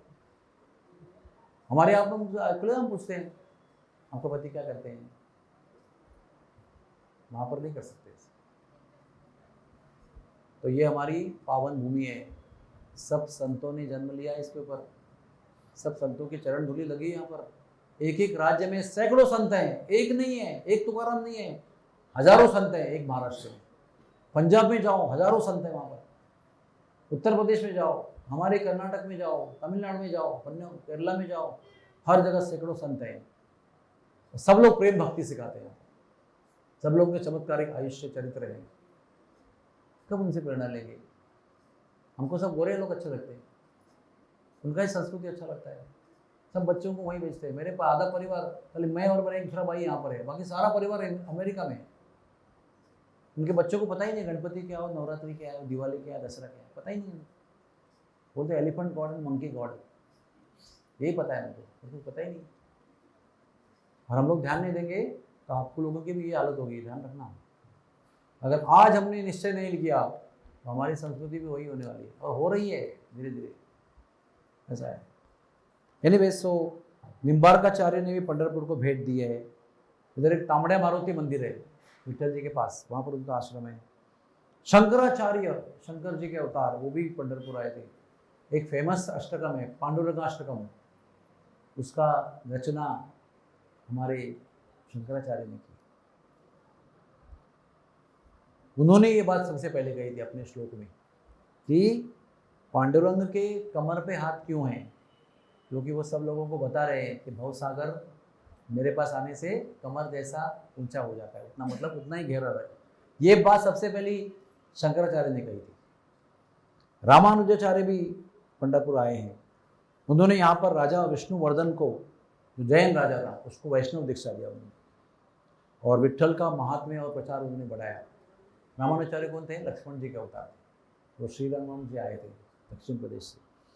नामदेव जी महाराज का जन्म पंढरपुर पे हुआ था। दामाजी और गुणाई उनके माता, पिता और माता का नाम था। दामाजी पिताजी का, गुणाई माता का। आषाढ़ इसी महीने के अगले पक्ष में त्रयोदशी को उनका जन्म हुआ था 1272 में। उन्होंने भगवान को कहा था मुझे वैकुंठ नहीं चाहिए, मुझे भक्तों के चरण रज चाहिए। बड़ी लंबी कहानी है उनकी नामदेव की। नामदेव शिल्पी थे, पता है आपको? नामदेव टेलर थे, और टेलर थे इसलिए उनको मंदिर में आने का अलाउड नहीं था, लेकिन टेलर थे इसलिए भगवान के कपड़े सिलाने के लिए उनको अंदर बुलाते थे। लेकिन कैसे बुलाते थे? आँख में पट्टी बांध कर, क्योंकि वो शूद्र मानते थे उनको। लेकिन टेलर है। अभी देखो आपका मंदिर में जो जगन्नाथ जी को, राधा गिरधारी को रखा है हम लोग, और वहाँ पर लाइट चले जाते हैं, बल्ब टूट जाता है, तो इलेक्ट्रिशियन आएगा, वो तो नहीं भक्त है, वो तो मांसाहारी नशा सब कुछ करने वाला है, लेकिन उसको लाना पड़ता है अंदर। क्या करे? सीढ़ी लेके चढ़ता है, वो ट्यूबलाइट ठीक करता है, बल्ब ठीक करता है, चला जाता है, फिर वो गंगा जल छिड़क के छाप करते हैं, फिर पूजा करते हैं। लेकिन क्या करें? वैसे ही उनके हिसाब से नामदेव शिल्पी है, यानी टेलर है, शूद्र जाति का है, वो मंदिर में नहीं आ सकता है। लेकिन भगवान के कपड़े सिलाने के लिए माप तो लेना जरूरी है, तो ये इसको ब्लाइंड फोल्ड करके भगवान विट्ठल के माप लेता था वो। और भगवान विट्ठल से उसका इतना प्रेम था, भगवान विट्ठल भी चालाकी करते थे। क्या करते थे? जब वो माप लेने आता था तो कम हो जाते थे, तो छोटा माप लेते थे, और जब सिला के लाता था तो विट्ठल जी बड़े हो जाते थे। तो लोग कहते थे अरे कैसा टेलर है तू, इतना टाइट क्यों सिलाया? तो ढीला करके ले गया, तो ढीला करके लेके आते थे तो वो और पतले हो जाते थे। कितना ढीला कर दिया तुमने। ऐसे अनंत बार विट्ठल जी उनका ढीला करते थे। नामदेव मेरे पास बार बार आता रहे, इसके लिए विट्ठल जी आकार छोटा बड़ा करते थे। अभी अंधे को क्या पता चलेगा, मतलब उसका आंख बंद करके रखा। ऐसे बहुत सारी कहानी उनकी। एंड बताता हूँ उनका एंड। वो नामदेव जी ऐसे एक संत थे जिन्होंने पंजाब में भी प्रचार किया है, इसलिए पंजाब में भी नामदेव के हिंदी में दोहा है, और पंजाब में भी नामदेव को फॉलो करने वाले बहुत सारे पंजाबी लोग आज भी नामदेव को बहुत मानते हैं। उनका बहुत बड़े मंदिर है और मठ है उनके पंजाब में। एंड में यहाँ पर आए, जन्म भी यहाँ हुआ था, एंड में भी यहाँ पर आए। उन्होंने कहा भगवान मुझे आपके चरणों की, भक्तों की चरणों के रज चाहिए, ये भगवान के पश्चिम द्वार ना, मेन द्वार जहाँ नामदेव की पायरी है, पूर्व द्वार, वहाँ खड़े रह को बोले। अचानक वहाँ के स्टेप है ना, स्टेप पायरी तो भंग हो गई और जगह निर्माण हो गया अंदर। जैसे पायरी है ना, अभी आप चलने को गैप तो नहीं, फिर वो सेपरेट हो गई। उसके अंदर नामदेव ने छलांग लगाई। नामदेव ने छलांग लगाई तो नामदेव की शिष्या थी जनाबाई, जो मैंने कथा बताई ना आपको, बदकाची सोरी, उसने भी छलांग लगाई। फिर नामदेव के साथ उसके माता पिता भी थे, नामाजी और गोनाई, उन्होंने भी छलांग लगाई। कितने हो गए? नामदेव, जनाबाई, माता पिता, 4 हो गए ना। फिर नामदेव की पत्नी ने भी छलांग लगाई। कितने हो गए? 5 हो गए। फिर 4 पुत्र थे, उन्होंने भी छलांग लगाई। कितने हो गए? हाँ, 9 हो गए। उसके बाद 3 उनकी बहुएं थी, 3 डॉटर इन लॉज। 4 पुत्र थे, 3 विवाहित थे, तो 3 बहुएं थी, उन्होंने भी छलांग लगाई उसके अंदर। कितने हो गए? उसके बाद एक कन्या थी नामदेव की, उन्होंने भी छलांग लगाई। और एक बहन थी, उसने भी छलांग लगाई। कितने हो गए? 14 लोगों ने छलांग लगाई और वो पायरी बंद हो गई। जीवंत समाधि लिया उन्होंने। 14 लोग जनाबाई के साथ उस पायरी के अंदर है, इसलिए उसको अभी कोई चढ़ते नहीं, उसके ऊपर खाली पूजन करते। उन्होंने इच्छा करके किया था कि भक्तों के चरणों की धूली मिलनी चाहिए, इसलिए पायरी में अपने आप को समाविष्ट कर लिया। ऐसे ऐसे हमारे संत हुए यहाँ पे, क्या कहें यहाँ पे। एक ब्रज में जाएंगे ना आप, तो एक ब्रज में भी ऐसे अनंत संत हैं। एक ब्रज में किताबें बड़ी इतनी, ब्रज के संत, चमत्कारी संत हुए यहाँ पर एक जगह पे। अभी तो बाकी जगह की बात छोड़ दो, आप जगन्नाथपुरी चले जाओ, वहाँ पर अनंत संत हैं, मुस्लिम संत हैं। ब्रज में भी कितनी मुस्लिम स्त्रियां और पुरुष संत बने हुए हैं। रसखान, ताज बीबी, बड़े बड़े संत बने हुए हैं। प्रेम रस में रत हैं सब लोग, अपना धर्म छोड़कर कृष्ण के प्रेम में फंसे हुए हैं। उनके कितने कितने बड़े दोहे और कितने बड़े अभिषेक, क्या बोलते हैं उसको, भजन लिखे उन्होंने, रसिया लिखे हुए हैं, साक्षात्कार हुए भगवान को उनके। ऐसी हमारी भूमि है जिस पर हमें गर्व करना सीखना चाहिए। तभी यहाँ पर हमारा यहाँ आना सफल है। और यहाँ पर आए, कुछ दिन सेवा किया, फिर जाकर मुंबई में पश्चिमात्य संस्कृति का अंगीकार किया, उनके जैसे कपड़े पहने, उनका विचार किया, उनके जैसा रहना शुरू किया, तो आपका यहाँ पे आना एक दृष्टि से बेकार है। यहाँ पर आकर आपको वो स्वाभिमान लेके जाना चाहिए, हमारी वैष्णव संस्कृति का, हमारे भगवान का, हमारे धाम का, हमारे कल्चर का, तो आपकी धाम यात्रा सफल है। 50 जगह मत भटको। आपका जन्म जन्म से ही श्रेष्ठ है, ये पता करो आप कि आपका जन्म जो है वो जन्म से ही सर्वश्रेष्ठ है। क्योंकि अनंत जन्म परदेश में रहकर पुण्य कर्म करने के बाद किसी जीव को भारतवर्ष में मनुष्य का जन्म प्राप्त होता है। ये मैं नहीं कह रहा हूँ, वेदों में लिखा है। और आपका जन्म ऑलरेडी यहाँ हो चुका है, इसका अर्थ आपने पहले जन्मों में कई जन्म पुण्य किए, इसलिए आप इस शरीर में भारतवर्ष में आए हो। उसके ऊपर आपका भाग्य क्या है? आपका संतों से मुलाकात कहीं ना कहीं हुआ है, भक्ति मार्ग का परिचय हुआ है, और संग आपको प्राप्त है, भगवान से परिचय हुआ है, धाम से परिचय हुआ है। तो आपको रुकना ही नहीं चाहिए, पीछे मुड़ के देखना नहीं चाहिए, आपको केवल आगे बढ़ना है। सदैव सैनिका पुढे से जाए से, न मागुती तुआ कभी फिराए से, ऐसा हमारी जिंदगी होनी चाहिए। इसलिए जहां पर भी जाओ अपनी संस्कृति का गर्व से प्रचार करो, शर्मिंदा मत हो। परदेश आओ तो बोलो I am Indian, I am from India, the great India. मैं प्रदेश में गया था कुछ समय के लिए, तो लोग वहाँ शर्माते हैं बताने के लिए कि मैं इंडियन हूँ, उनको बड़ी शर्म आती है। और वहाँ ब्रिटिश और अमेरिकन लोगों को बड़े आदर से देखते हैं, ब्रिटिश अमेरिकन, लेकिन खुद भारतीय है तो उनको भारत का अनुभव ही है, अभिमान ही नहीं है। शर्मिंदा होकर छुपा छुपा के रहते हैं। इसे लानत है, केवल डॉलर और रियाल कमाने के लिए अपनी क्या कहते हैं, अपने ज़मीर को भी बेच देते हैं, कुछ पैसों के लिए, कुछ सुख के लिए। कोई अभिमान नहीं संस्कृति का, सब कुछ छोड़कर वहाँ पर कुछ डॉलर और पाउंड के लिए सब कुछ बेच के रह सकते हैं। नहीं जीना हमको ऐसे, हमको गर्व से जीना है, क्योंकि हमारी संस्कृति इतनी श्रेष्ठ है, हमारे भगवान इतने श्रेष्ठ है, कितने वैरायटी के भगवान हैं हमारे। जगन्नाथपुरी में एक बैठे हैं, द्वारका में दूसरे बैठे हैं, अयोध्या में तीसरे बैठे हैं, तिरुपति में, श्रीरंगम में कितने भगवान के प्रकार, भगवान के कितने प्रकार है हमारे, एक भगवान कितने रूप में आपको आकर्षित कर रहे हैं। क्या है विदेश में, इंग्लैंड में क्या है, अमेरिका में क्या है जिसका इतना, अभी रुको थोड़ी दिन के लिए, उसके बाद सब लोग भाग के इधर ही आएंगे, सबकी इकोनॉमी डाउन हो जाएगी, डॉलर रुपए का पाउंड का हिसाब किताब समाप्त हो जाएगा, फिर सारे हमारे जो भिखारी वहाँ गए थे फिर यहाँ पर भीख मांगने के लिए आएंगे। तो यही रहो, इसी पर गर्व करो, आधी रोटी खा के रहो लेकिन अपनी रोटी खाओ, उनका सैंडविच मत खाओ। हरे कृष्णा कृष्णा कृष्णा हरे हरे, हरे राम राम राम हरे।